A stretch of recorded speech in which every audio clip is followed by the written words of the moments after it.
Because of my major for special education, I found a bunch of articles spanning some time that talk about the disabled. Families with disabilities. That's what it's all boiling down to. On February 8th, there was an article in the Hartford Courant, Families Speak on Disability Rights. And it's 2 pages.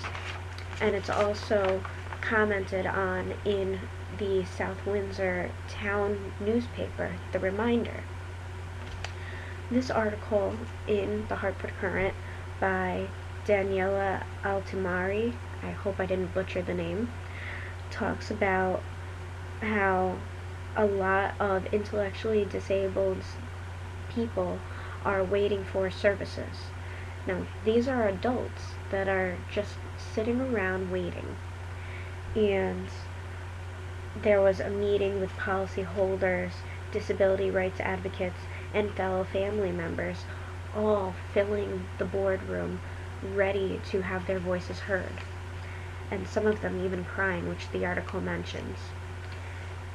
What I did like about the article was, on the second page, there's no waiting list because there's nothing to wait for. What we've been told is your child will get a placement when the last caregiver dies. Is that a great message to send, or what? When a caregiver dies, you get treatment? That's ridiculous. We need money to fund these things so these people don't wind up stuck in homes where caregivers don't exist and parents who are over 60 need to continue to work in order to pay for some kind of assistance for these people and hope and pray that they will have help when they pass on.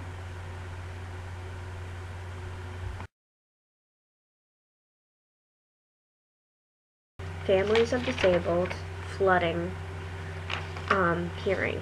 And this is from the South Windsor Reminder News, and it talks, from February 20th, not that long ago. And it's talking about the public health emergency that is 3,500 individuals waiting for services and supports from the State Department of Developmental Services. This is important because if they don't receive services, they're out on the street. And we don't want the disabled out on the street.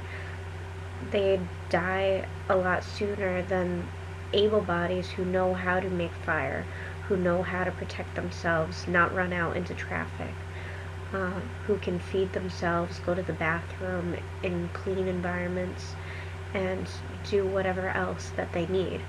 Not that we want able bodies out on the streets, but it's more our priority to help those in need who can't fend for themselves as easily.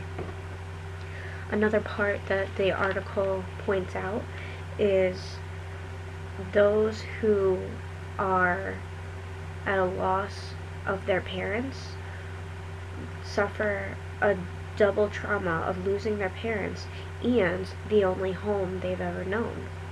So it's a lot better to take those, as the article calls, adult children, and get them into alternative homes so they can still interact with their parents, but that not be their only lifeline as they grow older and hopefully become a little more independent. It may not seem viable for some of these people to be independent, but that's our ultimate goal. Next, can you imagine having a child and constantly getting calls from your child's school? We had to put him in seclusion. We had to put him in a protective hold, which is the PC term for restraint. We had to put him in his own space, personal space, because he was infringing on other space, because he was not being safe, or he was being hurtful to others. Well, that's part of this Hartford Current article from Monday, February 17th, not that long ago again. Seclusion can be a helpful emergency response. And Sarah Cody, who is a contributor, talks about her son with obsessive compulsive disorder. He's a nonverbal autistic, and he, as she says, understands everything you say. I'm not sure how she judges that, but, oh, I'm sorry, this was Jane Stango, who Sarah, I guess, interviewed.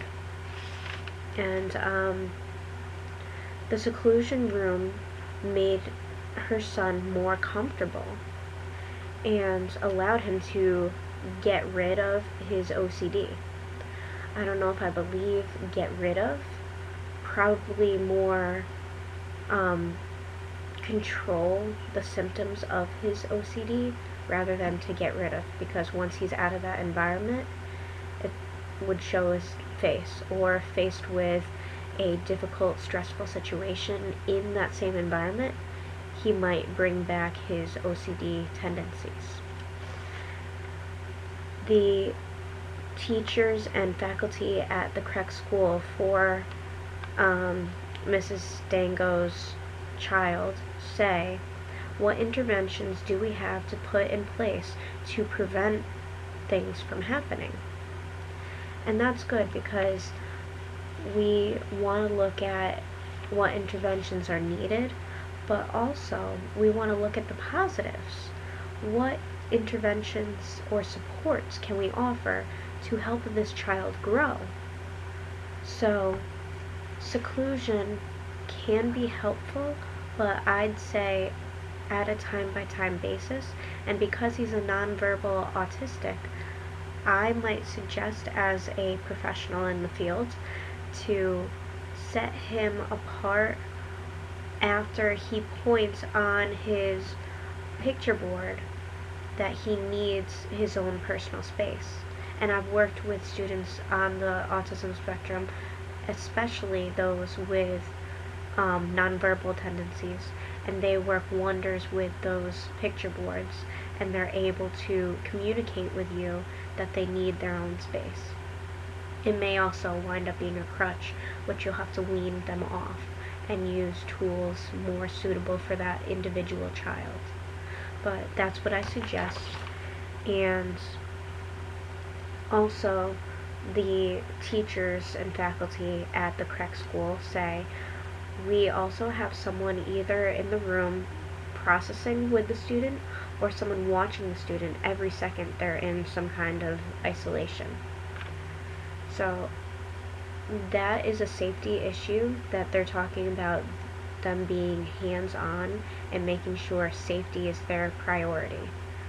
But also keep in mind what I said of helping the student grow and overcome obstacles. They need supports to get over obsessive compulsive disorder, to get over their fear or lack of knowledge of verbal communication skills. And that's what I see about seclusion. In the previous article, I talked about restraints and how that connects to the seclusion rooms. Now I've got an article from the Hartford Current on Monday, February 10th, which exactly mentions restraints. And this article talks about students on the autism spectrum as well. And because I worked in a school district that taught me how to properly and with certification restrain or protectively hold a student, I think this was a lot better than just throwing me into a situation where students are openly restrained and I wasn't given any information on how to do it, what to and what not to do. In my training course, the first half or more of the course was about avoiding restraints and de-escalation practices. So if a student's becoming overwhelmed, you try to lower their mood before it gets to that point where no matter how much you talk, nothing's gonna work. They're just gonna lash out at you physically. With students on the autism spectrum, the difficulty with restraints is you need to give them freedom of motion so they can communicate. I know from my experience this means more. And I worked with a speech and language pathologist with these students who taught me a lot of breakfast foods, juice, milk, a lot of things like that.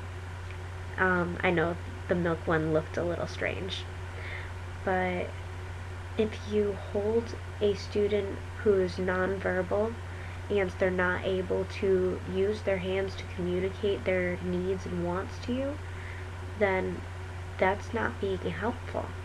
But you do need to make sure that that student is going to be safe. I had a second grader who was placed in this program.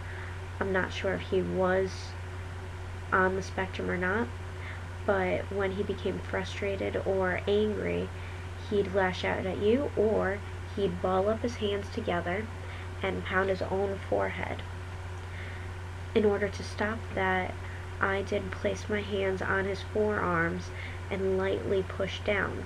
That's not one of the procedures, but keeping in mind restraints, you need to know what you're doing and how to be safe in doing it and when to stop.